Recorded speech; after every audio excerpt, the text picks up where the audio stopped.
Welcome বন্ধুরা, যারা বৃষ্টি বর্ষাকালের আগে ঘর বানাচ্ছেন, দেখুন আপনি বর্ষাকালের আগে এই ঘরে যে ফার্স্ট ফ্লোর যে গ্রাউন্ড ফ্লোরে যে স্ল্যাবটা হয়, গ্রাউন্ড ফ্লোরের উপরে যে ফার্স্ট ফ্লোরে যে স্ল্যাবটা হয়, সেই গ্রাউন্ড ফ্লোরের উপরে যে স্ল্যাবটা ঢালাই এখন করবেন না। কারণ বর্ষাকালের আগে আপনি কি করবেন, ঘরটা হচ্ছে এই পর্যন্ত, মানে স্ল্যাবের বিমের বটম পর্যন্ত, দেখুন বটম পর্যন্ত কলম দাঁড় করে দিয়েছি এবং ব্রিক ওয়ার্কও হয়ে গেছে আমরা কমপ্লিট।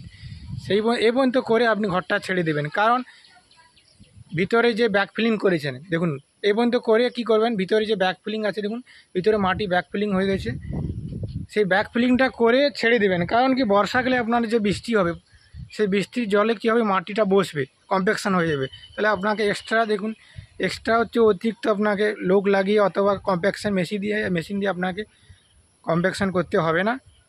এই বৃষ্টির জলে আপনার মাটি অটোমেটিক কম্প্যাকশান হয়ে যাবে। বর্ষাকালটা শেষ হয়ে গেলে মানে বর্ষাকালের পরে ঠিক আপনি দুর্গাপুজোর সময় ঘরটা ফির আবার চালু করবেন। উপরে স্ল্যাবের জন্য রেডি করবেন, বিমের শার্ডিং করবেন, স্ল্যাবে শার্ডিং করে রড বাঁধবে, ঢালাই করবেন। কিন্তু তার আগে করবেন না।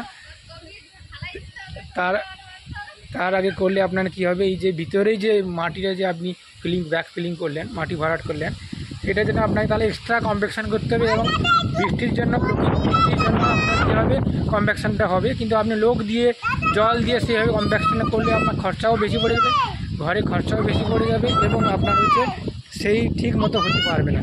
তাহলে বন্ধুরা, কেমন লাগলো ভিডিওটা, চ্যানেলটা সাবস্ক্রাইব করুন, ভিডিওটা ভালো লাগলে অবশ্যই লাইক করুন। পরের ভিডিও পাওয়ার জন্য থ্যাংকস ফর ওয়াচিং।